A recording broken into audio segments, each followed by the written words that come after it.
এখন একটা তো হতে পারে যে যে একটা লোকের আসলেও প্রয়োজন আছে যা তার প্রায়োগিক বুদ্ধি বিদ্যা ইত্যাদি জন্য তাকে দেওয়া হয়, বা মানে এক্সপিরিয়েন্স হলো অফিসার নাই সেজন্য দেওয়া হয়। আবার কোনো কোনো সময় এটা দলীয় মানে বিবেচনাও হতে পারে। কিন্তু আমি বলতে পারি যে আমার বিষয়ে যেটা হয়েছে, আমার বিষয়ে আমি মনে করি যে যে আমাকে দিয়ে যে কাজটা করানো হয়েছে, যে আমি অনেকগুলো পলিসি বানিয়েছি। এইবার ধরেন পিআরএসপি বানিয়েছি আমরা, তারপরে এসএমই পলিসি বানিয়েছি আমরা, বিওটি গাইডলাইন বানিয়েছি, তারপরে আমরা আর্সেনিক পলিসি বানিয়েছি, তারপরে আমরা আইসিটি পলিসি বানিয়েছি, বায়োটেকনোলজি পলিসি বানিয়েছি। তো এগুলো করার জন্য তো কাউকে একটা চালিকা শক্তি দরকার, আমি সেই কাজটা করেছি। সুতরাং আমার মনে হয় না যে আমাকে কোনো রাজনৈতিক কারণে আমাকে কোনো দেওয়া হয়েছে, আমি মনে হয় না। কারণ আমি তো আমার শেষ চিঠিতে আমি বলেই দিয়েছি যে আমি কোনোদিন কোনো রাজনীতির মধ্যে থাকবো না, আমি রাজনীতি থাকবো না। এবং আমি বলেছি যে আমাদের এই যারা সহকর্মী যারা, তাদেরকে আমি উপদেশ দিয়েছি, তাদেরকে আমি অনুরোধ করেছি যে আপনারা রাজনীতির মধ্যে জড়াবেন না। আপনারা যদি সরকারি কর্মকর্তা, আমি চিঠি লিখে সবাইকে জানিয়ে দিচ্ছি এটা, এবং আমি নিজেও আমি কোনোদিন কোনো রাজনৈতিক দলের সঙ্গে যাব না, কোনো রাজনীতির মধ্যে আমি জড়িত থাকবো না। সেটা নিয়ে আমরা আলোচনা করব। আমি গবেষণা করব, সমাজসেবা করব, বাস সাধারণ নাগরিক হিসেবে বাংলাদেশে বাস করব।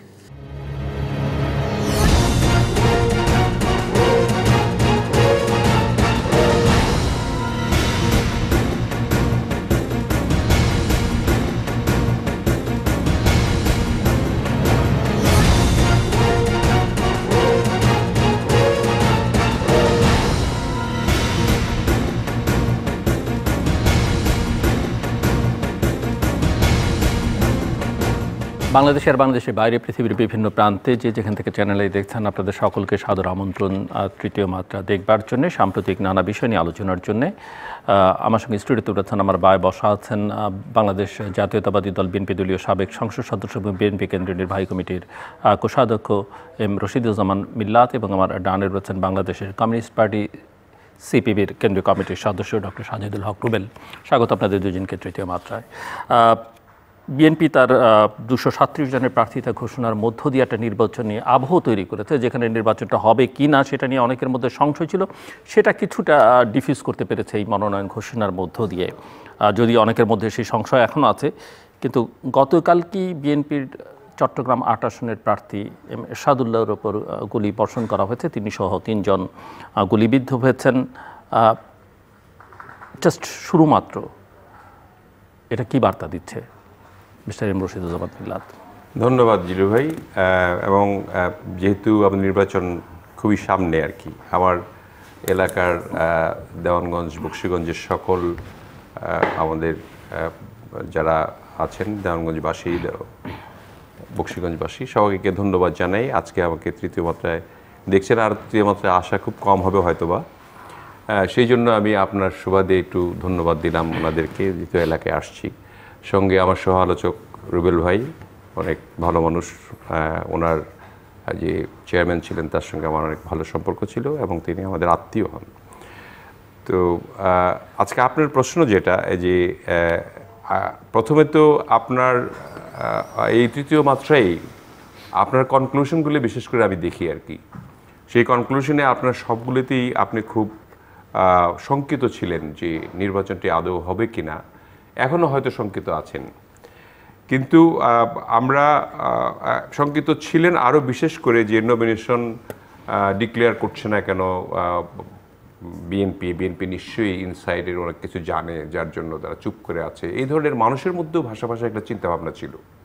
কিন্তু যেটা গতকালকে হয়ে গেল 237 জনের, যদিও এটা চূড়ান্ত মনোনয়ন নয়, তারপরেও মনোনয়ন ডিক্লেয়ার করা হয়েছে, মানে ক্যান্ডিডেটদের একটা মোটামুটিভাবে ধারণা করা হচ্ছে তারাই ইলেকশন করবে। এখানে নমিনেশনগুলি খুব যাচাই বাছাই করে দেওয়া হয়েছে। 2-1 জায়গায় ভুল হবে না এমন না, কিন্তু যাচাই বাছাই করে দেওয়া হয়েছে। যাদের জনসমর্থন রয়েছে, যারা নির্বাচনে নির্বাচিত হয়ে আসতে পারবেন জনগণের ভোটে, স্বচ্ছ ভোট যদি হয়, সেখানে সেইভাবেই 4-5টা জরিপের মাধ্যমে এটা ফলাফল নিয়ে তারপরে এটাকে ডিক্লারেশন করা হয়েছে। এখন এটার পরে যে আমেজ সারা বাংলাদেশে সৃষ্টি হয়েছে, তাতে করে মানুষ, যেটা আপনিও আপনার ব্লগে অথবা কনক্লুশনে যেটা বলতেন আর কি, তার থেকে নিশ্চয়ই আপনার মধ্যেও একটা ধারণা আসার কথা যে এই নির্বাচনটা হবে, যে মানুষ, সারা বাংলাদেশের মানুষ যে বিশ্বাস করতো না, সেই বিশ্বাসটা অন্তপক্ষে চলে এসেছে যে না, নির্বাচন ফেব্রুয়ারিতে। বিএনপির দিক থেকে আবহাওয়াটা তৈরি করতে পেরেছে বিএনপি, এটা আমরা বাকিটা তো আর অন্যান্য স্টেক হোল্ডারদের উপর নির্ভর করে, স্টেক হোল্ডার আরো আছে, কিন্তু এটা ইতিমধ্যে এসছে। এবং আমরা যতটুকু জানি যে ইতিমধ্যে খবর যতটুকু জানি যে উপদেষ্টা পরিষদ কথাবার্তা হয়েছে এবং তারাও অ্যাডামেন্ট যে ফেব্রুয়ারির ফার্স্ট উইকেই, ইটস নট ইভেন 12 তারিখ বলতেছি আমরা, 10 তারিখ তাও না, ফার্স্ট উইকের মধ্যেই হবে, 5 থেকে 7-এর মধ্যেই হবে, এটা সিদ্ধান্ত এইভাবে তারা নিয়েছেন। এটা আমরা সাধুবাদ জানাই। অন্তপক্ষে একটা নির্বাচিত সরকার ছাড়া আসলেই যে খুব ভালো হবে তা নয়, কিন্তু এখনকার পরিস্থিতির চেয়ে অন্তপক্ষে মানুষ কিছুটা স্বস্তি পাবে, বিনিয়োগ আসবে এবং মানুষের মধ্যে একটা চাঞ্চল্যতা ফিরে আসবে যে রাজনৈতিক সরকার এসছে, এখন অন্তপক্ষে দেশটা ঠিকভাবে চলবে। আইন শৃঙ্খলা পরিস্থিতির যে অবস্থা, যে কথাটা এখনই বললেন এরশাদুল্লাহ ভাইয়ের কথা, এটা আমরা শঙ্কিত, আসলেও শঙ্কিত। আপনিও শঙ্কিত যেমন আমরাও শঙ্কিত। আমাদের তো সবসময় আমাদের ভারপ্রাপ্ত চেয়ারম্যান বলেন যে অদৃশ্য একটা শক্তি কিন্তু কাজ করছে এই দেশের গণতন্ত্রকে নস্যাৎ করার জন্য, এবং সেই অদৃশ্য শক্তিটারই একটা লক্ষণ হিসেবে আমি ধরতে চাই যে এরশাদুল্লাহ সাহেবের উপর গুলিবর্ষণ, এবং নিঃসন্দেহে বলা যায় এটা সন্ত্রাসী কর্মকাণ্ড। এবং এই সন্ত্রাসী কর্মকাণ্ডের জন্য আমি ঠিক দায়ী না করলেও অবহেলা মনে করব আমি অন্তর্বর্তীকালীন সরকারের। কারণ তারা, আমরা বারবার বলে এসেছি, দোসরদের আমরা না, শুধু আমাদের এগেনস্টে যারা বলছে, যারা এনসিপি, তারপরে অন্যান্য বাম দল যারা আছে, যারা আমাদের সঙ্গে যুগপথ আছে, তারা তো বলছেই, যারা আমাদের এগেনস্টে আছে তারাও বলেছেন যে আওয়ামী লীগের যে দোসররা, তাদেরকে আসলে একটা টাস্কে আনা উচিত আর কি। তারপরে আপনার যারা এখানে আওয়ামী লীগের সন্ত্রাসীরা বসবাস করছে, তাদেরকে আপনি তো ধরলেন না কাউকে, কিছু মন্ত্রী এমপি কিছু জেলে ভরে রাখলেন, বাকি সবাইকে ছেড়ে দিয়ে রাখছেন, এবং তাদের কাছে হাজার হাজার কোটি টাকা। আবার পার্শ্ববর্তী দেশ থেকে শেখ হাসিনার ইন্ধন, সেখানে নেতারা একটা অফিস খুলে বসছে কলকাতায়, সেখান থেকে রেগুলার নির্দেশনা দিচ্ছে। তো সেই নির্দেশনা অনুযায়ী এখানের যে আওয়ামী লীগের তো নেতাকর্মী আছে, ওরা তো মরে যায়নি, ওরা তো পলাতক অবস্থায় আছে, তাদের একটু গা ঢাকা দিয়ে আছে, কিন্তু এই সন্ত্রাসী কর্মকাণ্ডের জন্য তারা কিন্তু এই আমাদের যে জনগণ অভ্যুত্থানের স্পিরিটটাকে কিভাবে নষ্ট করা যায়, এবং তারা প্রমাণ করতে যায় যে আমাদের সময় আমরা ভালো ছিলাম, এখানে গণতন্ত্রের চেয়ে স্বৈরতন্ত্রই ভালো, এই কথাটা প্রকাশ করতে চায় তারা। সেই কারণে তারা কিন্তু এই সুযোগটা সবসময় নেবে। আমার ধারণা এরশাদুল্লাহ ভাইয়ের যে কাহিনীটা ঘটেছে, এটা সন্ত্রাসীদের একটা চক্র, এবং সেই সন্ত্রাসীরা তারা নিষিদ্ধ হয়েছে যারা, তাদের উপরে আমি সন্দেহ পোষণ করি প্রথমে, যে তাদের মধ্য থেকেই এরকম একটা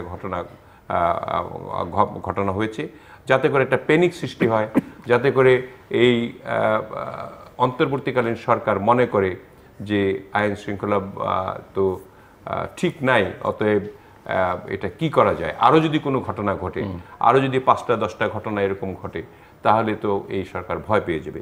যদিও আমাদের স্বরাষ্ট্রমন্ত্রী খুব জোর করে বলেছেন যে আমরা আইন শৃঙ্খলা বাহিনী প্রশিক্ষণ দিচ্ছি, এবং অতি সত্বরই খুব কঠোরভাবে এগুলিকে নিয়ন্ত্রণ করা হবে।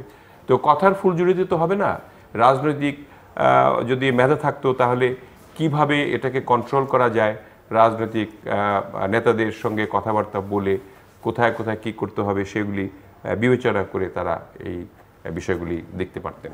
আমাদের খুব এটা খুবই স্পর্শকাতর বিষয় যে নির্বাচন এখন আমেজ সৃষ্টি হয়েছে সারা বাংলাদেশে। প্রত্যেকটা আমাদের, বিশেষ করে আমাদের নির্বাচনী মনোনয়ন দেওয়ার পরে সমস্ত বাংলাদেশে কিন্তু সবাই একসঙ্গে কাজ করা শুরু করেছে, পোস্টারিং করা শুরু করেছে, মানুষের কাছে ভোট চাওয়া শুরু করেছে, তাদের পক্ষে মিছিল করা শুরু করেছে। যে যেটা বলে যে নির্বাচনী আমেজ, এটা কিন্তু আজকে থেকে শুরু হয়ে গেছে এবং গতকালকে থেকেই শুরু হয়ে গেছে। সেই শুরুটা কিভাবে বন্ধ করা যায় একটা পায়তারা হতে পারে এই সন্ত্রাসী কর্মকাণ্ডের মাধ্যমে। ডক্টর সাজেদুল্লাহ রুবেল, ধন্যবাদ। আমরা যদি সামগ্রিকভাবে বিশেষ করে চট্টগ্রামের ঘটনা দিয়ে গতকালকের সেটা দিয়ে আলোচনাটা শুরু করি। ধন্যবাদ জিল্লুর ভাই এবং আমার সহ আলোচক মিলাদ ভাই সহ তৃতীয় মাত্রার সকল দর্শক, দেশের ভিতরে এবং বাইরে সবাইকে শুভেচ্ছা এবং সালাম। আমরা আপনার বক্তব্যে ব্যাপারটা খেয়াল করলাম এবং মিলাদ ভাইয়ের বক্তব্য খুবই অপটিমিস্টিক ইলেকশনের ব্যাপারে। আমিও খুব অপটিমিস্টিক হতে চাই আর কি, কিন্তু কিছু প্রশ্ন মনের মধ্যে উকিঝুঁকি মারে, যার কারণে ঠিক সন্দেহমুক্ত হতে পারি না আর কি। ইভেন কি আমি আসার আগেও ধরেন হচ্ছে একটা চায়ের দোকানে কিংবা হচ্ছে একজন ড্রাইভারের সাথে কথা বলে তাদেরকে জিজ্ঞেস করলাম, ফেব্রুয়ারিতে নির্বাচন হচ্ছে তো? তারা বলে হবে তো। আমি তাদের কাছে জিজ্ঞেস করলাম, তারা আমার কাছে জিজ্ঞেস করলো আর কি। নিশ্চয়তার জায়গা থাকে না।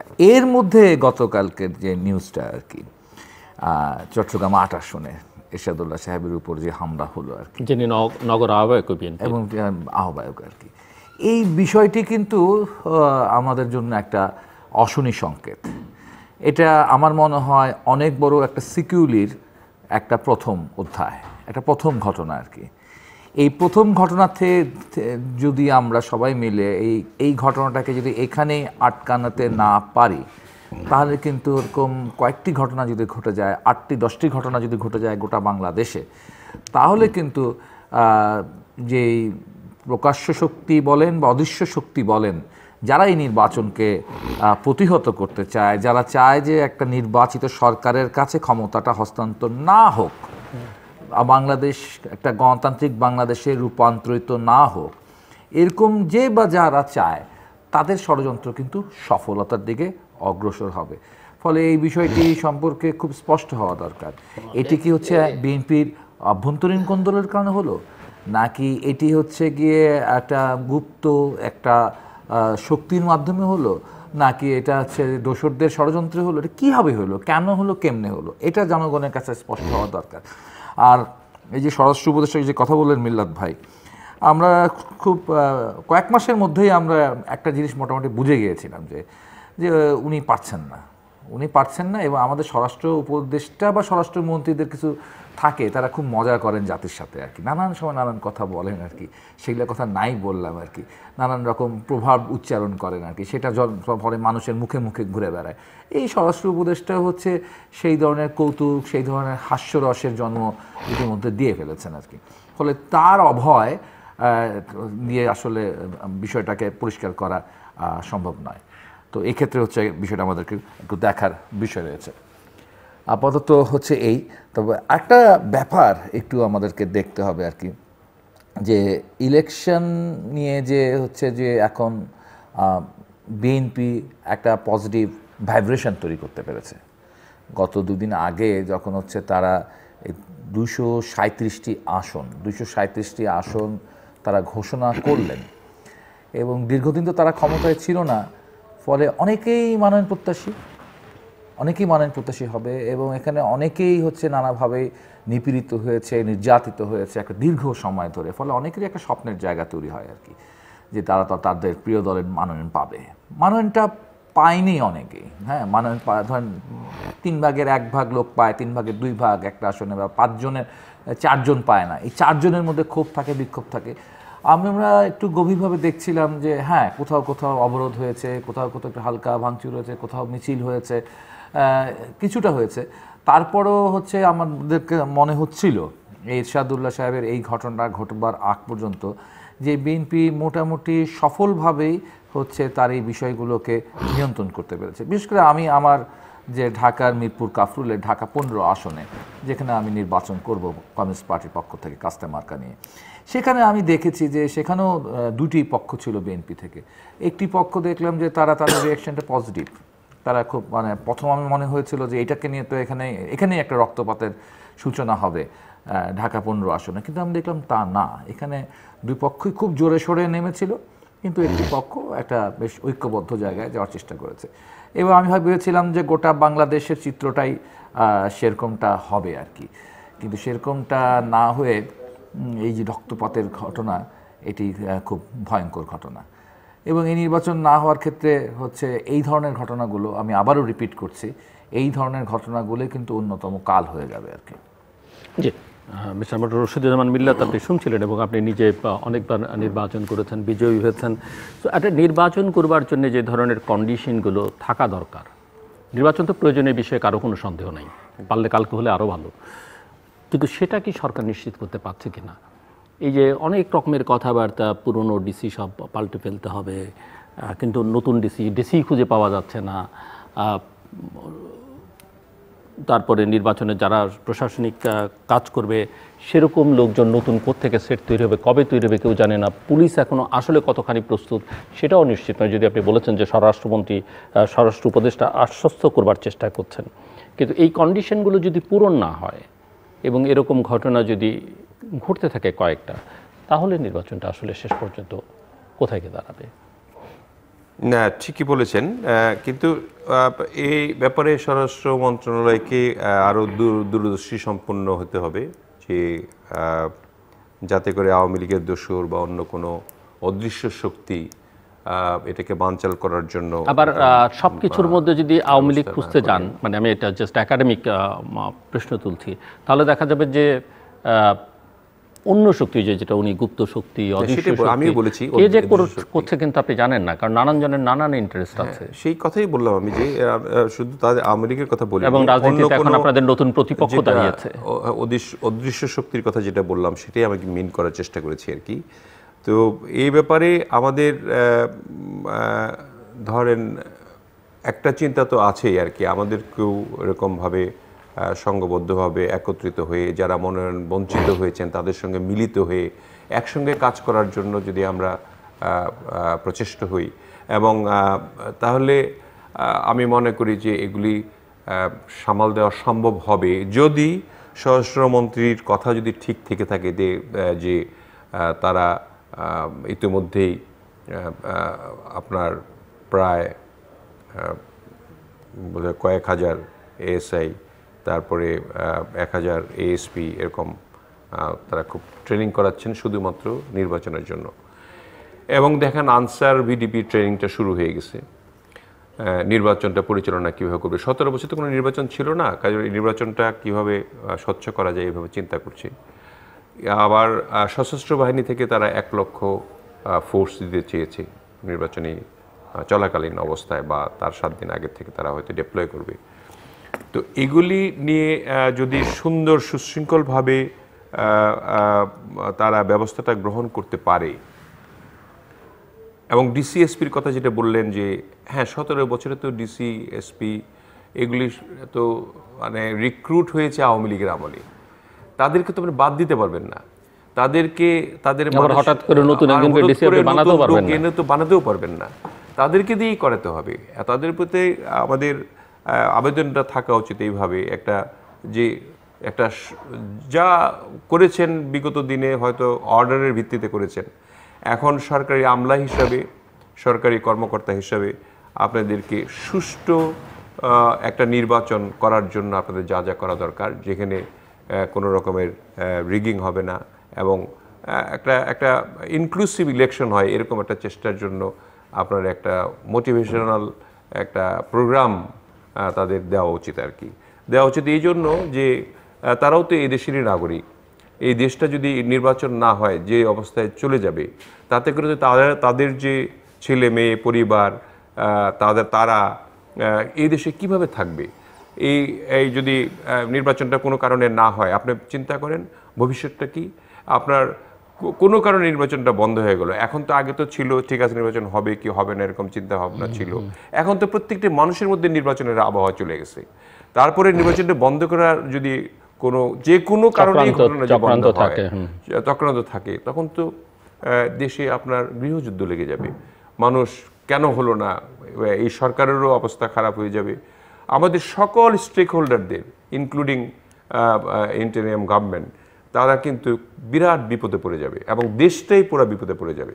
সেই কারণে তাদেরকে দিয়ে নির্বাচন করাতে হবে, এতে কোনো সন্দেহ নাই, এসপিডিসি এরাই থাকবে, কিন্তু তাদেরকে আহ্বান জানাতে হবে যে সুষ্ঠু একটা নির্বাচনের মাধ্যমে এই দেশ তোমার আমার সবার, আমরা সবাই মিলে এই দেশকে একটা অভ্যুত্থানের মাধ্যমে একটা প্রশ্ন মিস্টার মিল্লাত, যে আপনাদের মনোনয়নের মধ্য দিয়ে একটা মোমেন্টাম তৈরি হয়েছে, কিন্তু দুদিন আগেই এই মনোনয়ন দেওয়ার নির্বাচনটা কিন্তু ৩-৪ দিন ধরে অনিশ্চিত হয়ে গেছে বিএনপি, জামায়াত ইসলামী এবং এনসিপির ভিন্ন ভিন্ন অবস্থানের কারণে। জুলাই সনদের বাস্তবায়ন আদেশ, গণভোট, এইসব বিষয়ে নানা বিতর্কে। এবং এখন সরকারের দিক থেকে বলা হয়েছে যে আপনারা নিজেরা এটা মীমাংসা করেন, না হলে 7 দিন সময় দিলাম, তারপরে আমরা এটা দেখব। হয়তো সরকার উদ্যোগ নিয়েও রাজনৈতিক দলগুলোর সঙ্গে বসতে পারে, অথবা তারা ইম্পোজ করবেন একটা সিদ্ধান্ত। তো সেটা আরেকটা জটিলতা, এখনো সেই আশঙ্কা কি কেটেছে?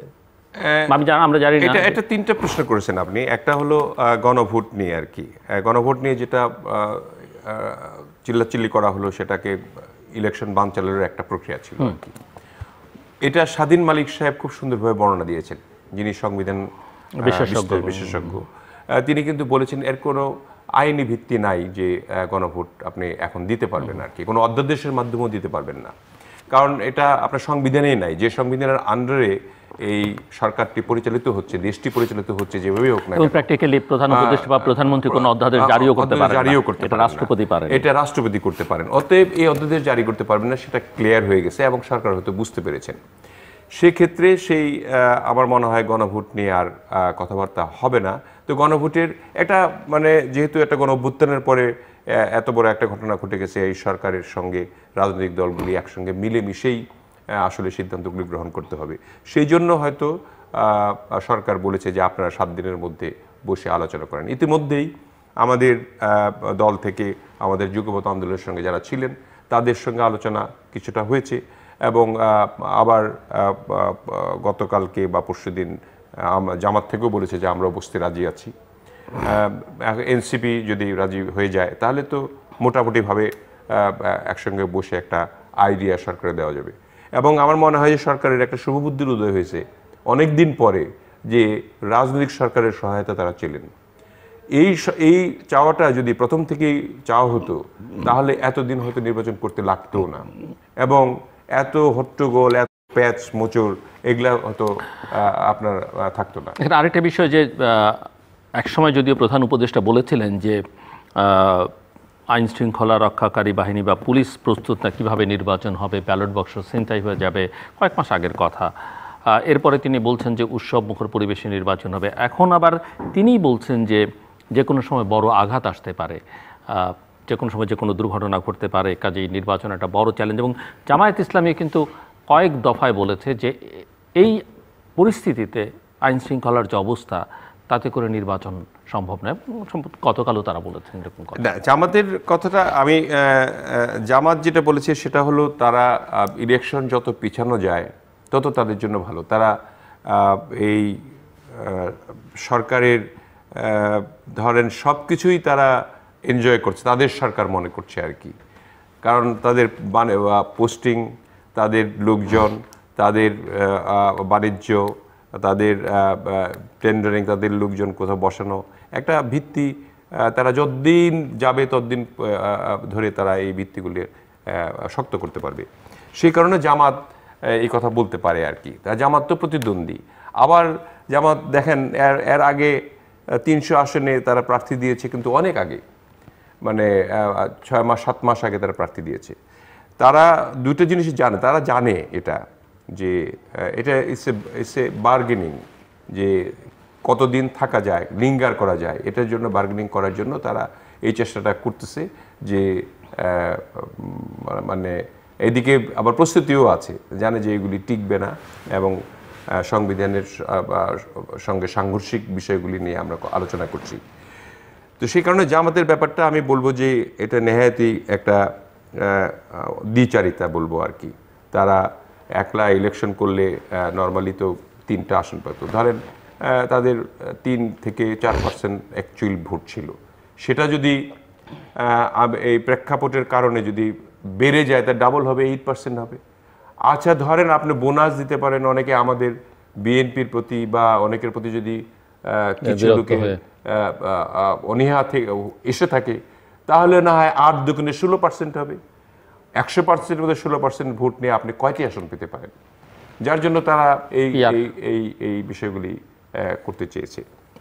আর তার সঙ্গে এনসিপিকে তারা প্রথম দিকে নিয়েছিল, এখন এনসিপি তো বুঝতে পেরেছে যে জামাতের দ্বিচারিতার ক্ষেত্রে তারা তাদেরকে সম্পৃক্ত করতে চায় না, এবং তারা স্পষ্টই বলেছে যে যারা সংস্কারের পক্ষে আছে তাদের সঙ্গে তারা থাকবে। আমরাও কিন্তু চাই যে একটা দল একটু মেধাভিত্তিক একটা দল গড়ে উঠুক, কিন্তু তাদের কিছু কিছু নেতার বক্তব্য খুবই অশালীন, যেগুলি খুবই সমীচীন না এগুলো বলা। তাদের ম্যাচুরিটি আসার অনেক অনেক দেরি হবে আরও আসতে। কিন্তু কিছু কিছু ছেলে ভালো আছে, যেমন নাহিদ খুব ধীর স্থিরভাবে কথা বলে, এবং তারা যেহেতু সংস্কারের পক্ষে যারা আছে তাদের সঙ্গে থাকবে বলেছে। সংস্কারের পক্ষে তো আমরাই প্রথম। বিএনপি 22 সালে সংস্কারের প্রস্তাব দিয়েছে 27 দফা।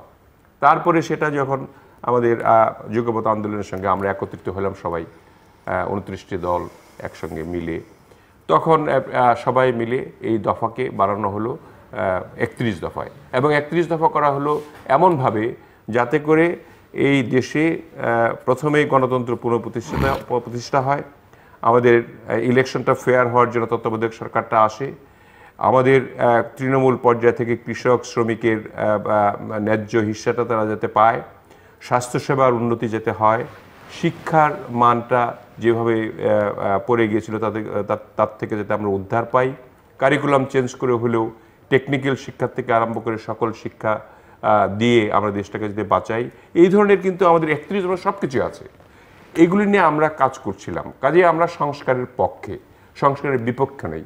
অতএব আমি মনে করি সংস্কারের পক্ষে থাকলে এনসিপি নিশ্চয়ই আমাদেরকে ওরা যতই যদিও ইমম্যাচিউরড মনে করবো আর কি রাজনীতিতে, তো স্লোলি ম্যাচিউরড হবে, এবং আস্তে আস্তে সংস্কারের পক্ষে যেহেতু আমরা আছি তারা যদি বুঝতে পারে তাহলে তারা আমাদের পক্ষেই মানে আসবে, এবং আমরাও চাই যে তারাও কিছু কিছু আসনে অংশগ্রহণ করে তারাও পার্লামেন্টে আসুক, এটা আমরা চাচ্ছি।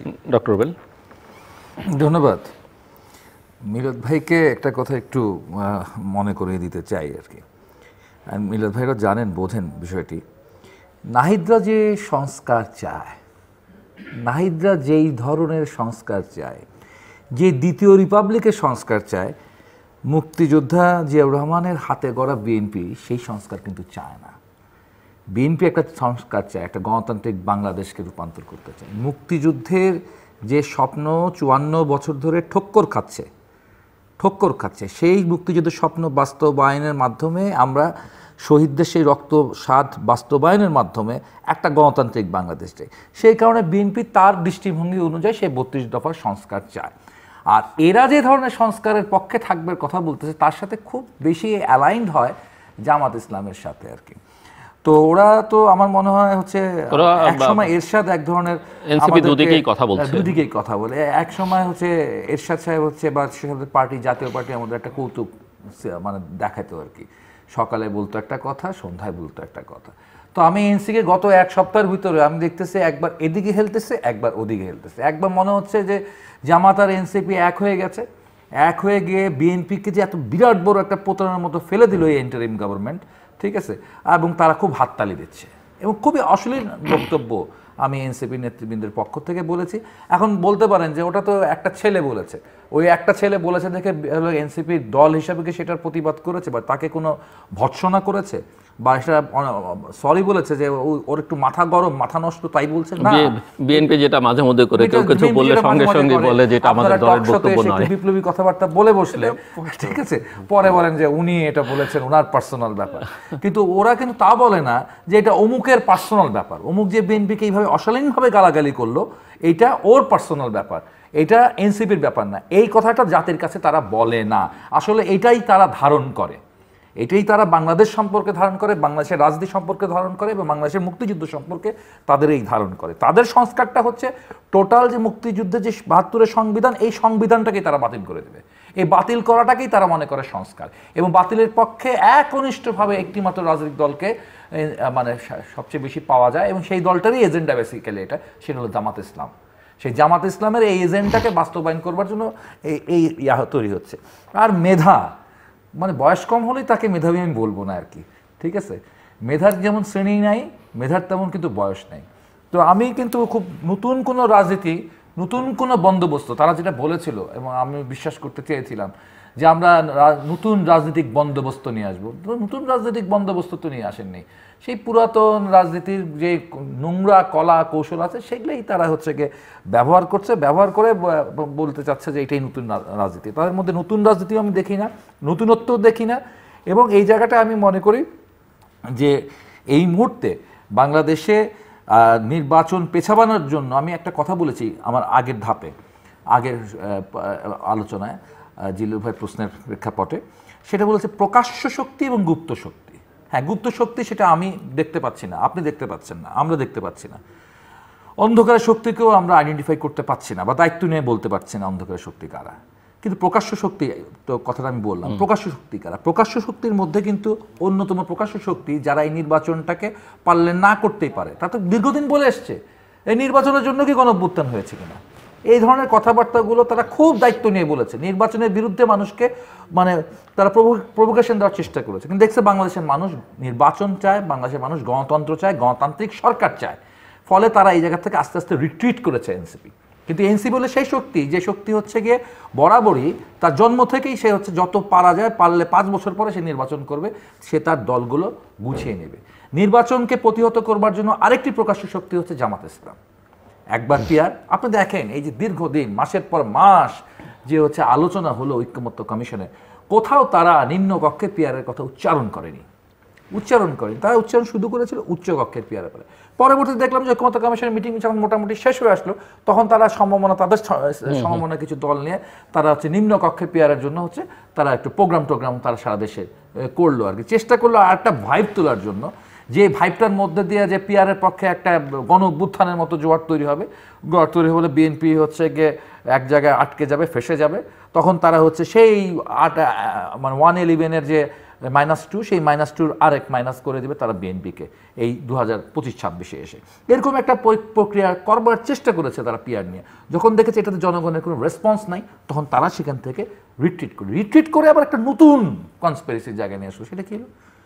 এই যে সনদটা হলো, এই সনদটা আদৌ বাস্তবায়িত হবে কি হবে না, এই আদৌ বাস্তবায়িত হবে কি হবে না, এর জন্য কি দরকার? একটা আইনগত ভিত্তি দরকার। এবং আইনগত ভিত্তির জন্য তারা একটা বেআইনি প্রস্তাব রীতিমতো দাঁড় করালেন। তারা যে প্রস্তাবটা দাঁড় করালেন, এই প্রস্তাবটার ধরন দেখে আমার প্রথম মনে হলো এটাকে আদেশনামার খসড়া বলছে, কিন্তু আমার তো মনে হচ্ছে এটা হচ্ছে উপদেষ্টা মানে ঐক্যমত্য কমিশন রীতিমতো একটা হুকুম জারি করছে বাংলাদেশের জনগণের প্রতি। বাংলাদেশের জনগণ এবং জনগণের দ্বারা নির্বাচিত যে সংসদ আসবে, সেই সংসদকে ডিকটেট করে দিচ্ছে, রীতিমতো ডিকটেটরের মতো ডিকটেট করে দিচ্ছে। 9 মাস সময় দিলাম, 9 মাসের মধ্যে তোমরা যদি নিজেরা করো, নাহলে এটা অটো পাস হয়ে যাবে। এরকম ভাবে তারা একটা ডিকটেশন দিয়ে দিল। দিস ইজ নট খসড়া, এটা আমাকে মনে হলো ডিকটেশন। এবং এই ডিকটেশনের পক্ষে খুব জোরালোভাবে সমর্থন নিয়ে দাঁড়ায় গেল জামাত আর এনসিপি। ফলশ্রুতিতে এই জায়গায় আমরা যেটা মনে করি যে মানে বিএনপি এই সময়কালে অত্যন্ত মানে উদারপন্থী দল হয়ে গেছে, টু মাচ লিবারেল। ঠিক আছে, এত বেশি লিবারেল হয়ে গেছে, লন্ডন বৈঠকের সময় থেকে বিএনপি খুব লিবারেল পার্টি হয়ে গেছে। এত বেশি লিবারেল পার্টি হতে হতে এখনো দেখছি যে তারা হচ্ছে তাদের অনেককে বলছে মানে অমুককে তারা নির্বাচন করতে দেবে এনসিপির। আবার তারা দেখলাম যে তাদের তাসনিম যারা উদ্ধতের সাথে বলতেছে আমরা কারো দয়া দাক্ষিণ্যতা রাজনীতি করতে চাই না। বিএনপি যে তাদেরকে ছাড় দিচ্ছে, এটা হলো দয়া দাক্ষিণ্যতা, তারা রাজনীতি করতে চায় না। ঠিক আছে, তারা তাদের রাজনীতি নেতা। আমি অবশ্য এই স্পিরিটটাকে সমর্থন করি, কমিউনিস্ট পার্টিরও স্পিরিটটা সেম স্পিরিট। কিন্তু স্পিরিটটা সমর্থন করলো আমরা তো দেখি একদিকে তুমি বলতেছো আমরা কারো দয়া দাক্ষিণ্য চাই না, আবার আমরা দেখতেছি আরেকদিকে তাদের দেন দরবার চলছে, ওই যে সকালে এক কথা রাতে আরেক রকম আচরণ, এরকম একটা টাইপ আমরা তাদের মধ্যে দেখছি। তবে এই জায়গায় লিবারেল হতে মানে রাজনীতিটা যেন হচ্ছে গিয়ে আমাদের হাতছাড়া না হয়ে যায়। মিলাদ ভাই যেটা বলছে, তার নির্বাচন না হলে কি ভয়ঙ্কর, নির্বাচন না হলে তার ভয়ঙ্কর পরিস্থিতি তৈরি হবে। উনি বললেন একটা কথা, সিভিল ওয়ারের দিকে যেতে পারে। আচ্ছা, সেরকম কি প্রস্তুতি এখন চলছে না? আমি খুব অবাক হয়ে আমি বিবিসির সেই সংবাদ বললাম, কি প্রতিরক্ষা মন্ত্রণালয় এটা করতে পারে, সরকার হচ্ছে একটা নির্বাচিত সরকার তার পার্লামেন্টের মাধ্যমে সিদ্ধান্ত নিতে পারে যে তারা হচ্ছে একটা মিলিশিয়া বাহিনী করবে না। তারা হঠাৎ করে যুব ক্রীড়া মন্ত্রণালয়, একটা যুব ক্রীড়া মন্ত্রণালয়ের অধীনে তারা হচ্ছে গিয়ে আপনার তৈরি করে ফেলতেছে, একটা হচ্ছে গিয়ে কয়েক হাজার মানুষের একটা বাহিনী তারা তৈরি করে ফেলতেছে মাত্র 15 দিনের ট্রেনিং দিয়ে। এই ট্রেনিং বিশেষ করে ট্রেনিং হবে তো পেট ট্রেনিং এর মধ্যে একটা পোশাক দেওয়া হবে, অর্থাৎ একটা পোশাক নিয়ে আপনি মিছিল করতে পারবেন, যেমন ফ্যাসিস্ট নাসিরা যেমন একটা পোশাক ছিল তাদের, ওদেরও একটা পোশাক হয়ে যাবে। এবং এখানেই আমি স্মরণ করে দিতে চাই, মানে আপনাকে আপনি শেষ করবেন, মিস্টার মিল্লাতের কাছে আমি যাচ্ছি। এই মন্ত্রণালয়ের যিনি উপদেষ্টা, তিনি বেশ কয়েক মাস আগে একটা ইন্টারভিউতে বলেছিলেন যে 5ই অগাস্ট যদি শেখ হাসিনা বিদায় না নিত তাহলে তারা অস্ত্র হাতে তুলে নিতেন। প্রশ্ন হলো এই অস্ত্র কোত্থেকে আসতো, বা এই ট্রেনিং এর মধ্যে এখন যাদের ট্রেনিং এর কথা বলা হচ্ছে তাদেরকে কোনো অস্ত্রের প্রশিক্ষণ দেওয়া হচ্ছে কিনা? আপনি শেষ করবেন নাকি? আমি এর সাথে আমি একটু যুক্ত করি, এটা কৌতূহলী প্রশ্ন। একটা মনে রাখতে হবে, 5ই আগস্টের পর 8ই আগস্ট পর্যন্ত যে থানাগুলো লুট হয়েছে, যে অস্ত্রগুলো লুট হয়েছে, সেই অস্ত্রগুলোকে উদ্ধার করতে পেরেছেন এই স্বরাষ্ট্র উপদেষ্টা? এই প্রশ্ন তো স্বরাষ্ট্র উপদেষ্টাকে এখনই কনফার্ম করতে হবে, নাহলে আরো অনেক এরশাদুল্লাহর হচ্ছে গায়ে গুলি বিদ্ধ হবে। হয়তো এই যে গুলিটা, সেই গুলিটা ওইখান থেকে সংগ্রহ হয়েছে। জি, মিস্টার রাশেদুজ্জামান মিল্লাত। ওনার সঙ্গে সকল কথার সঙ্গে আমি একমত। প্রথমে একমত পোষণ করছি যে কথাগুলি বললেন রুবেল ভাই, এটাও আমার এই কথা, আমি কথাগুলি বলতাম আর কি। তবে যে ঘটনাটি এখন ঘটতে যাচ্ছে আর কি, তাতে করে আমার কাছে যেটা রাজনৈতিক অভিজ্ঞতা আমি যেটা মনে করি আর কি, যে এনসিপি যে এখন সকালে একটা বিকেলে একটা উনি যেটা বললেন আর কি, এটা হলো কেউ না কেউ পিছন থেকে কলকাঠি নাড়ছে, যে রাজনীতি করতে হলে। এনসিপির জন্মের আগের থেকে তাদের পেছনে কলকাঠি অন্যরা নাড়ছে, এটা পরিষ্কার, এটা তো পরিষ্কার, এবং নাড়ছে, এবং তারা এটা করাচ্ছে আর কি। তারা করাচ্ছে যে রাজনীতি করতে হলে এরকম ভাবেই করতে হয়, যেহেতু তারা রাজনীতিতে একদম নবীন এবং তারা বুঝতে পারছে, এবং সেই শক্তিটা অদৃশ্য শক্তি এবং একটা ভয়ঙ্কর শক্তি, সেই শক্তির কথা আমরা বারবার বলছি কিন্তু। এবং তারপরেও আমি একটা কথা বলি আপনাকে, এ দেশের মানুষ সবসময় কিন্তু দেখেন, শেখ হাসিনা এমন একটি জায়গায় নাই, এক সমবায় সমিতি পর্যন্ত, মানে top from the bureaucracy to the সমবায় সমিতি, এখান পর্যন্ত আপনাদের আওয়ামী লীগের সব কিছু দিয়ে তারা রাখছিল আর কি, সেটা কিন্তু টিকতে পারে নাই। আলটিমেটলি ষড়যন্ত্র যে বাংলাদেশের জনগণ রুখে দিতে পারে, সেটা একটা ভালো নেতা পেলে, নেতৃত্ব পেলে তারা যে জেগে ওঠে, এটার মধ্যে কোনো সন্দেহ নাই। এই সব কিছু খারাপ চিন্তার মধ্যেও আমি ভালো একটা চিন্তা রাখতে চাই। দেখেন, আমি অনেক আগে আমরা কিন্তু বলেছিলাম, এই অনেক কথা হয়, আমরা 2023 সালে অক্টোবরের আগে যে আমরা রোড মার্চ করেছিলাম, রোড মার্চের কিন্তু আমাদের একটি দাবি ছিল, যে স্লোগানও ছিল যে 1 দফা 1 দাবি, হাসিনা তুই কবে যাবি। তত্ত্বাবধায়ক সরকার দিবে না, যেহেতু সংসদে নিয়ে তত্ত্বাবধায়ক সরকার বানচাল করা হলো, তখন থেকে আমরা বলেছি 1 দফা 1 দাবি, হাসিনা তুই কবে যাবি। এবং এটার প্রেক্ষিতেই কিন্তু শেষ যে গণ অভ্যুত্থানটা হলো, সেটা কোটা সংস্কার থেকে যখন 1 দফায় আসলো, তখন কিন্তু লোকজনগুলো নেমে আসছে। এই বিষয়গুলি এনসিপির নবীন রাজনীতিবিদরা হয়তো বুঝতে পারছে না। তারা মনে করছে যে অদৃশ্য শক্তি যারা পিছন থেকে নাড়ছে, তাদেরকে নাড়িয়ে তাদেরকে নামিয়ে দেওয়া হয়েছিল, তারাই বোধহয় আমাদের যা যা বলবে, আমাদেরকে এতে করে আমাদের সরকারে বসাতে পারবে, করতে পারবে, মানে আগের যে ঘটনাগুলি ঘটছে, তো তাদের সঙ্গে মিল রেখে কিন্তু তারা কথাগুলি বলছে। আওয়ামী লীগ যেভাবে চলেছে সেই পন্থায় তারাও চলতেছে। তারা কিন্তু বলতে চায় আমরা 300 আসনে আমরা নমিনেশন দিব, আমরা বিএনপির আজকে থেকে মৃত্যু হয়ে গেল, আমরা মানে সরকার গঠন করবে এনসিপি। তার মানে এই কথাগুলি কারা বলেছে? এগুলো বলেছে আওয়ামী লীগ, এগুলো বলেছে শেখ হাসিনা, মানে জোর করে সব কিছু করবে আর কি। তার মানে কেউ না কেউ তাদেরকে এই অদৃশ্য শক্তি যেটা বললাম, বা ভয়ঙ্কর শক্তি আপনি যেটা মিন করলেন, এই শক্তিটি তাদেরকে এই মানে উস্কানি বা পরামর্শগুলি দিচ্ছে। সেই প্রেক্ষিতে তারা মনে করছে, যেহেতু তারা নবীন, তারা বুঝতে পারছে না যে এটা বললে এর কনসিকুয়েন্সটা কি হতে পারে। দেখেন, আমি একটা কথা স্পষ্ট করে বলতে চাই, আমি একটা, আপনারা হয়তো দেখেওছেন, আমরা সবাই বলেছি, আমিও জোর গলায় বলেছিলাম যে পিআর এদেশে হবে না। পিআর নিয়ে কিন্তু কথাবার্তা বন্ধ হয়ে গেছে।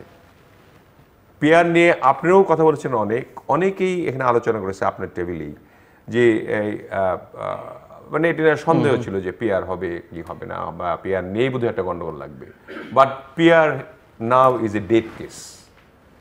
পিআর নিয়ে বাংলাদেশের কোনো মানুষের কাছে গিয়ে কোনো আর সাড়া পাওয়া যায়নি, অথবা পিআর নিয়ে আর কেউ প্রশ্ন করছে না। এখন আপার হাউজের কথা বলছে তারা, সেটাও হয়তো কম্প্রোমাইজ করে সাম হতে পারে, 50-50 হতে পারে, আমি জানি না। কিন্তু PR is dead now. PR life ছিল, ডেড। পিআরটা নিয়েও তাদেরকে খোঁচাখুচি করা হয়েছে। অদৃশ্য শক্তি বলেছে তোমরা এটা বলো এটাকে ইলেকশনটা বন্ধ করার জন্য। এবং আমি আজকে আপনার অনুষ্ঠানে বলতে চাই যে দ্বিতীয় সংস্কার, যে পলিটিক্স, যেটা বললেন, যেটা second Republic is a political game. ওই যে আবার তাদের অদৃশ্য শক্তি এটা দিয়ে বলতেছে যে তোমরা এটা বললে পরে আবার হয়তো একটা গন্ডগোল লাগবে, মানুষ উচ্ছ্বাসিত হবে, হ্যাঁ আশ্রিত হওয়া উচিত ওইটার ৭২-এর সংবিধান। ৭২ সংবিধান তো অস্বীকার করে জামাত, তুমি ঠিকই বলেছেন। তো সেই জামাতের সঙ্গে তাল মিলিয়ে তারা কথা বলবে আর জনগণ মানে বসে থাকবে। এখন আপনি যান, আপনি সার্ভে করেন, আপনি তো অনেক সার্ভেও করেন, সার্ভে করে দেখেন এনসিপির পর্যায়টা কোথায় নেমে গেছে। অথচ ৩-৪ মাস আগেও মানুষ কিন্তু বলতো, অনেক এলিস্টরা বলতো, না ছেলেপেলেরা বলতেছে তো ভালোই বলছে, ওরা তো সম্মুখভাগে ছিল, ওরা করেছে, আপনাদের এটা করা উচিত, আপনার এটা করা উচিত। এখন কিন্তু এনসিপির কথা বলে না না না বাদ দেন, এরা তো একদম পচে গেছে, এরা অচিরে মানে একদম অঙ্কুরেই ধ্বংস হয়ে গেল। কারণ তাদের সেই মেধা, সেই রাজনৈতিক যে মেধা নিয়ে যে দেশ পরিচালনা করতে হয় এই ধরনের কোনো ধারণাই নাই। অর্থাৎ যে অদৃশ্য শক্তি যারা চেষ্টা করেছিল, তারা ব্যর্থ হয়েছে। আমি মনে করি যে অদৃশ্য শক্তিও, আমার ধারণা, এই অদৃশ্য শক্তি টিকতে পারবে না এবং তাদেরকে দিয়ে খেলতে পারবে না। কারণ মানুষ এখন যেভাবে নির্বাচনমুখী হয়েছে, নির্বাচন হবেই। যেভাবে একটা শক্তি, ওটা অদৃশ্য না, দৃশ্যই ছিল, আমাদের শেখ হাসিনার সরকারকে দৃশ্য শক্তি যে সাহায্য করেছে তাকে তো রাখতে পারেনি। দৃশ্য শক্তি অর্থাৎ পার্শ্ববর্তী যে ভারত, তারা তো ডাইরেক্টলি তাদেরকে সমর্থন দিয়েছে এবং তাদেরকে এই অপকর্ম, যত গুণ খুম বা কিভাবে তাদের একনায়কতন্ত্র প্রতিষ্ঠিত করা যায় এবং দেশকে কিভাবে, তারাই পরামর্শ দিয়ে চালিয়েছে। এটা তো দৃশ্য শক্তি ছিল। তারাও কিন্তু শেষ পর্যন্ত জনগণের কাছে হেরে গেছে। তা আমার ধারণা এই ৭২-এর সংবিধান এটা ঠিক থাকবে, তবে সংস্কার হবে, কিছু কিছু জায়গায় সংস্কার করতে হবে এবং পার্লামেন্টই সংস্কার করতে হবে। পার্লামেন্টে এসে সংস্কার করার মতো মানসিকতা বিএনপির রয়েছে এবং বিএনপির ভারপ্রাপ্ত চেয়ারম্যানের বক্তব্য আপনারা শুনেছেন, তার ইন্টারভিউ অনেক শুনেছেন, তার অনেক বক্তব্য শুনেছেন। তার যে মেধাভিত্তিক রাজনীতি করার যে ইচ্ছা, এটা আপনাকে ধরে নিতে হবে, আপনাকে তো ট্রাই করতে হবে। আপনাকে মানে আপনি যদি এটার উপর মনে করেন যে না আপনি বললেন করবেন না, করবেন যে তার গ্যারান্টি কি, এই গ্যারান্টি তো আমি দেখাতে পারবো না। এখন না করা পর্যন্ত আপনি গ্যারান্টি দেখতে পাচ্ছেন না। অতএব কিছু কিছু কোশ্চেন যারা করেন যে আপনারা যে বলছেন করবেন, যে এটার গ্যারান্টিটা কোথায়? গ্যারান্টিটা তখনই হবে যখন পার্লামেন্টে আমরা করে দেখাবো এবং আমরা অঙ্গীকারাবদ্ধ যে আমরা এবার কিছু সংস্কার যেগুলি না করলে বাংলাদেশ আবার ফেসিবাদে পতিত হবে, সেই সংস্কারগুলি আমরা করব এবং বাংলাদেশের উন্নতির জন্য যা কিছু আছে পলিসি ভিত্তিক, মেধাভিত্তিক, এগুলি প্রত্যেকটি সেক্টরকে নিয়ে আমরা যে কাজ করছি সেই কাজগুলি আমরা সম্পূর্ণ করে বাংলাদেশকে আমরা আপনাদের কাঙ্ক্ষিত যে বাংলাদেশ দেখতে চান সেই দিকে আমরা নিয়ে যাওয়ার চেষ্টা করব। এবং আপনার দেখেন ইলেকশনটা যে হবে এটা আমি আজকে বলে যাই আর কি, তখন বলেছিলাম এক দফা সেখানে কবে যাবি চলে গেছে। দ্বিতীয় রিপাবলিক হবে না, এটাও আমি বলে গেলাম, আপনার রেকর্ড তো থাকবে আপনার কাছে। কোনো দিনও দ্বিতীয় রিপাবলিক হবে না এই দেশে। এবং ফেব্রুয়ারিতে নির্বাচন হবে, আপনার 111 এখানে আর হবে না, বা 222 এগুলো হবে না, হওয়ার পসিবিলিটিস নাই। আপনার সেনাপ্রধান, আমি ধন্যবাদ জানাই তাকে, অনেকেই গালাগালি করেন, অনেকেই উস্কানি দিয়ে এখানে একটা গণ্ডগোল লাগাতে চান আর্মি এবং সিভিল এবং আর্মির মধ্যে, সেগুলি হবে না। কারণ আপনাকে বুঝতে হবে যে এই আর্মি হলো is a gravity of the country, তাই না? এটা ফোর্স, যে এই ফোর্স না থাকলে আপনি দেশের সার্বভৌমত্ব রক্ষা করা মুশকিল। সেখানে আর্মিও চাচ্ছে নির্বাচনটা সুষ্ঠুভাবে হয়ে আমাদের একটা অভিভাবক হোক, আমাদের দেশে একটা অভিভাবক থাকুক আর কি, নির্বাচিত অভিভাবক থাকুক। এবং যদি আর্মির ইচ্ছাই থাকতো তাহলে তো 5 তারিখের বিকেলবেলায় তারা ক্ষমতা নিতে পারতো। তখন তো তারা এত চিন্তা করা দরকার ছিল না। তারা নিয়ে হয়তো 3 মাস 6 মাস রেখে 111-এ যদিও অকার্যকর হয়েছে দেশ, কিন্তু ওই অভিজ্ঞতাটা নিয়ে জেনারেল ওয়াকার কিন্তু 6 মাসের মধ্যে ইলেকশনটা দিতে পারতেন। তারা ইচ্ছুক নয় যে আমরা আর্মি হয়ে আমরা রাজনীতি করতে পারবো না, যেটা এখনকার অন্তর্বর্তীকালীন সরকারে যারা আছে তারা যেমন রাজনীতি জানানোর জন্য কিন্তু তাদের অনেকের সদিচ্ছা আছে কিন্তু যে দেশটা ভালো চলুক, কিন্তু রাজনৈতিক অভিজ্ঞতা না থাকার কারণে এই ঘটনাগুলি ঘটছে। যে যেভাবে চেষ্টা করছে, যে পার্সিউ করছে, সেটা তারা সেটা করার চেষ্টা করছে আর কি। সেই কারণে আমরা ফাইনাল রাউন্ডে আপনার কাছে একটা প্রশ্ন রেখে আমি যাচ্ছি। যখন জুলাই সনদ ঘোষণা করা হলো, তারপরে আপনারা বললেন যে সরকার এবং কমিশন জনগণের সঙ্গে প্রতারণা করেছে, আপনাদের সঙ্গে প্রতারণা করেছে, এবং আপনারা বলেছেন যে জামাত, সরকার এবং এনসিপি এক হয়ে কাজ করছে। আমার প্রশ্ন, যদি সরকার এরকমটাই হয়, দুটো দলের সঙ্গে এক হয়ে কাজ করে, সেই সরকার ফেব্রুয়ারিতে যে ব্যাপার আপনি অনেক আশাবাদী যে ফেব্রুয়ারিতে নির্বাচন হবে, একটা নিরপেক্ষ নির্বাচন দিতে পারবে কি না, তার পক্ষে নিরপেক্ষ থাকা সম্ভব কি না, এবং নাকি আপনারা চান নির্বাচন একটা যে কোনো রকমে হলেই হলো, আপনারা যে কোনোভাবে বেরিয়ে যাবেন, অথবা নির্বাচনের বাইরে নানা রকমের আন্ডারস্ট্যান্ডিংয়ের মধ্য দিয়ে একটা ফলাফল নিজেদের অনুকূলে নিয়ে যাওয়ার চেষ্টা করবেন? আপনার কাছে প্রশ্ন থাকলো, আমি ডক্টর রুবেলের কাছ থেকে তার ক্লোজিং রাউন্ডের কমেন্টস শুনে আসি। আচ্ছা, এখানে একটু মিলাদ ভাইয়ের আলোচনার সাথে আমি একটু সম্পূরক আলোচনা করতে চাই আর কি। মিলাদ ভাইরা যে রোড মার্চ করেছিলেন যে এক দফা এক দাবি, শেখ হাসিনা কবে যাবে, সেখানে তার সাথে আরেকটি বক্তব্য ছিল খুব স্পষ্টভাবে। তারা দাবি তুলেছিলেন, এবং সে সময় শুধু বিএনপি না, বাংলাদেশের কমিউনিস্ট পার্টি বলেন, বাম গণতান্ত্রিক জোট বা বামপন্থীরা বলেন, বাম ডানপন্থীও অনেকে সবাই বলছিলেন একটা দাবি ছিল, সেটা কি? নির্দলীয় নিরপেক্ষ তত্ত্বাবধায়ক সরকারের অধীনে নির্বাচন। এই যে দাবিটা, এটা একটা জনদাবি।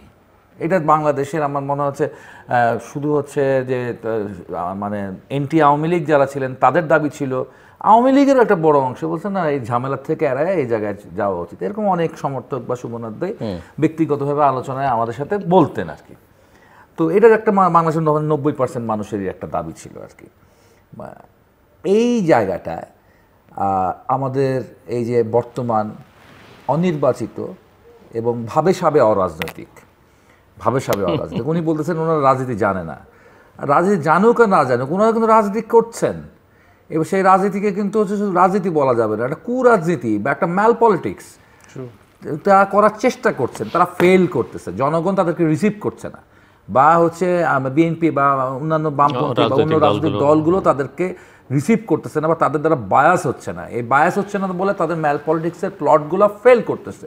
কিন্তু তার মানে এই না যে তারা হচ্ছে একটা নন পলিটিক্যাল গভর্নমেন্ট হিসেবে, যেটা বলেছিলেন তারা, যে আমরা কোনোদিন এই কাজ করি নাই, কোনোদিন আমরা পলিটিক্স করি নাই, আমরা আমাদের আগের পেশাকেই পছন্দ করি, আগের জীবনকেই আমরা ভালোবাসি, দ্রুত আগের জীবনে ফিরে যাব। এই কথাগুলোর সাথে আমি হুসেইন মাহমুদ এরশাদের কথার মিল পাই আর কি। আমি ব্যারাকের সন্তান, ব্যারাকে ফিরে যাব, হ্যাঁ, দেশে রাজনীতি করবো না। কারণ ঠিকই হুসেইন মাহমুদ এরশাদ 9 বছর দেশ চালায় গেছেন আর কি। তো ওই ধরনের ডায়লগ আর কি, যে আমরা এটা পছন্দ করি না, আমরা আগের কাজটাকে পছন্দ করতাম, এই রাজনীতি বা সরকার চালানোর কাজ পছন্দ করি না, এই ধরনের ডায়লগ তিনি যে দিলেন, দেওয়ার মধ্যে দিয়ে তিনি নিজেকে কিন্তু নির্দলীয় প্রমাণ বেশিক্ষণ রাখতে পারলেন না। তিনি হয়ে গেলেন হচ্ছে নতুন একটি রাজনৈতিক দলের স্বপ্নদ্রষ্টা। তার স্বপ্নে তরুণরা একটা রাজনৈতিক দল বানায় ফেলাইলো, তিনি একটি রাজনৈতিক দলের স্বপ্নদ্রষ্টা হয়ে গেলেন। এবং তারপরও ধরেন এটা নির্দলীয়তার প্রশ্ন তৈরি হয়ে গেল। এরপরের কথাটা আসে নিরপেক্ষতা।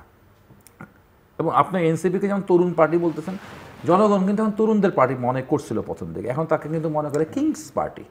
এটা কিংসের পার্টি। কিংস পার্টির হচ্ছে হালে অত পানি আসে নাই, তার জন্য একটু চুপচাপ আছে আর কি।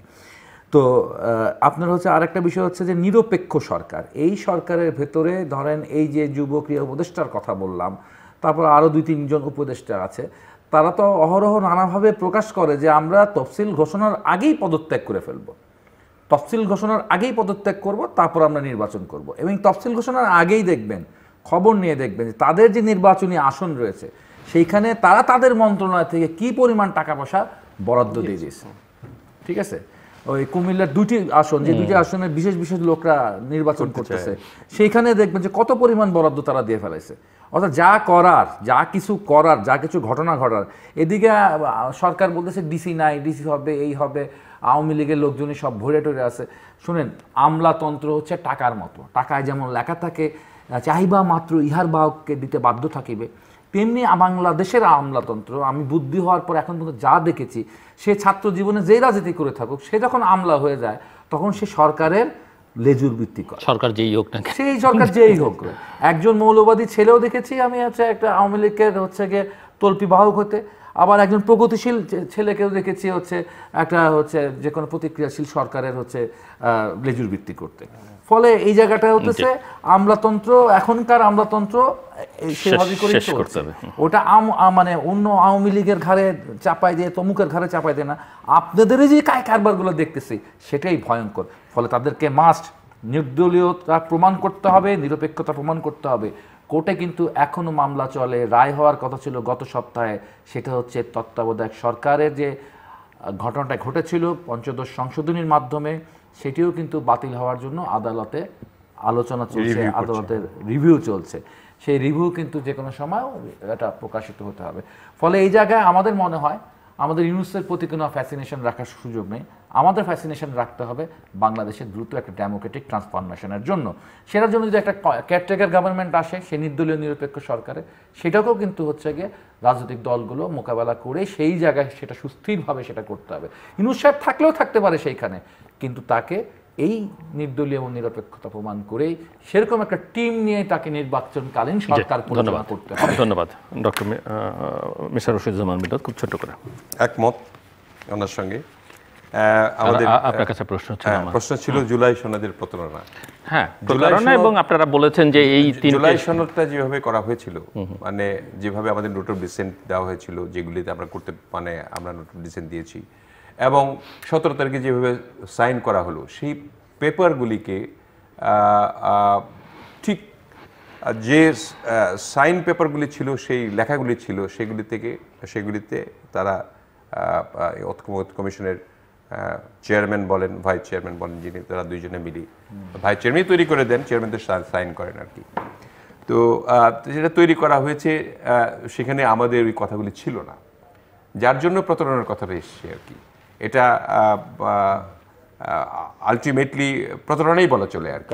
আপনার সঙ্গে আমাদের একটা চুক্তি হলো, আমরা সিগনেচার করলাম, 18টা দল সাইন করলো, আর তারপরে আপনি যে সাইন পেপারটা, এটাকে আপনি উল্টিয়ে লিখবেন, এটা তো প্রতারণা একরকম। সেই জন্য আমাদের দল থেকে একটা টিম সেখানে গিয়েছিল চিফ অ্যাডভাইজারের কাছে, এবং সেখানে আমরা নির্বাচন সুষ্ঠু করার জন্য তত্ত্বাবধায়ক সরকারের আদলে, অর্থাৎ যে আমরা তত্ত্বাবধায়ক সরকারের যে এখন যদি রায়ও হয়, সেটাও তো আপনাকে বহাল করতে হবে নেক্সট পার্লামেন্টে গিয়ে, মানে পরবর্তী ইলেকশনগুলি তত্ত্বাবধায়ক সরকারের আন্ডারে হবে। তবে এই সরকারটা যাতে তত্ত্বাবধায়ক সরকারের আদলে ফাংশনটা করে, যারা এখানে পার্টিজান আছে, যারা যে উপদেষ্টারা যারা আছে, ইতিমধ্যে আইডেন্টিফাইড হয়ে গেছে আর কি, কারা কারা কোন কী করে, রুবেল ভাই তো বুঝলাই দিলেন। তো এখানে তাদেরকে বাদ দিয়ে নতুন করে ফরমেশনটা করে, ঠিক আছে, ডক্টর ইউনুস সাহেব থাকবেন, ডক্টর ইউনুস সাহেব চিফ থাকুক, থেকে 5টা 10টা এরকম ভালো তত্ত্বাবধায়কের আদলে নির্বাচনের জন্য তাদের নির্বাচনের তফসিলের আগেই যদি এটা করে ফেলে, তফসিল ঘোষণা হওয়ার পরে তো আর কোনো রকমের তাদের কোনো কার্যক্রম থাকবে না, রুটিন ওয়ার্ক ছাড়া তারা কোনো কিছু করতে পারবে না, এটা সাংবিধানিকভাবেই বিধিবদ্ধ হয়ে যাবে। তখন তো নির্বাচন কমিশনের আন্ডারে সব চলে যাবে। নির্বাচন কমিশন খুবই শক্তিশালী হওয়া দরকার, এবং তারা যদি এই সাপোর্টগুলি পায়, আর আপনার স্বরাষ্ট্রমন্ত্রী যেটা বলেছেন, উপদেষ্টা যেটা বলেছেন, সেইভাবে যদি তিনি তার সেখানে দক্ষ লোক আছে, সেক্রেটারি সাহেব আছেন অনেক পুরনো আমলা, তিনি যদি একটু সাহায্য করেন, আমাদের উনি জেনারেল মানুষ, সরল, একটু সহজ সরল, তারা মিলে যদি একটু চেষ্টা করি এবং আমাদের সেনাবাহিনী, আমার বিশ্বাস 100% তারা মানে এই নিরপেক্ষ নির্বাচন করার জন্য তারা প্রস্তুতি নিয়ে রেখেছেন এবং তারা সাহায্য করবেন আমাদেরকে, এই ইসিকে। এবং আমার বিশ্বাস এটা সুষ্ঠু অবাধ নির্বাচনের মাধ্যমে আগামী দিনে বাংলাদেশ জাতীয়তাবাদী দল যে সরকার গঠন করতে পারে, দেশের আমূল পরিবর্তন হবে, যেটা আমরা চিন্তাও করতে পারি না। আমরা দেখে যা অভ্যস্ত তাই নিয়ে হয়তো বিশ্বাসে আছি, কিন্তু সেটা যে পরিবর্তন হবে এবারে সেটা বুঝতে পারবেন। দর্শক, অনুষ্ঠানের শেষ প্রান্তে আমরা সামাজিক যোগাযোগ মাধ্যম ফেসবুক, এক্স এবং ইউটিউবে তৃতীয় মাত্রা লাইভ স্ট্রিম হচ্ছে, আপনারা দেখতে পারেন। টেলিভিশনের পর্দায় দেখতে না পারলে যে কোনো সময় যে কোনো স্থান থেকে ইউটিউবে তৃতীয় মাত্রা চ্যানেলটি সাবস্ক্রাইব করেই পর্ব বা পুরনো পর্বগুলো আপনারা দেখতে পারেন। মিস্টার ডক্টর সাজিদুল হক রুবেল এবং মিস্টার রশিদুজ্জামান মিল্লাত, অসংখ্য ধন্যবাদ এই আলোচনা অংশ নেবার জন্যে। দর্শক, নির্বাচনের একটা আবহ তৈরি হয়েছে এবং সেটা বিএনপির নির্বাচনী প্রার্থিতা ঘোষণার মধ্য দিয়ে। কিন্তু এরই মধ্যে গতকালকের যে চট্টগ্রামের ঘটনা, এটি অনেকেই উদ্বিগ্ন করেছে, কারণ আমার এক অতিথি বলছিলেন যে অদৃশ্য শক্তি সক্রিয় হয়ে উঠেছে এবং সব কিছু মিলে এটা স্পষ্ট গত এক বছর বা তার খানিকটা বেশি সময় এবং কালকের এই ঘটনা যে লক্ষণটা আসলে ভালো নয়। এবং এখানে সবারই চাওয়া, যেহেতু এখানে আওয়ামী লীগ নেই, বিএনপি একমাত্র শক্তিশালী বড় রাজনৈতিক দল, সেই কারণে বিএনপির পক্ষে যারা আছেন, বিপক্ষেও যারা রাজনীতি করেছেন, তার রাজনীতি থেকে অনেক দূরে যাদের অবস্থান, তারাও প্রায় সবাই চাইছেন যে বিএনপি এখানে একটা শক্ত অবস্থান নিক, 2-4টে রাজনৈতিক দল বাদে।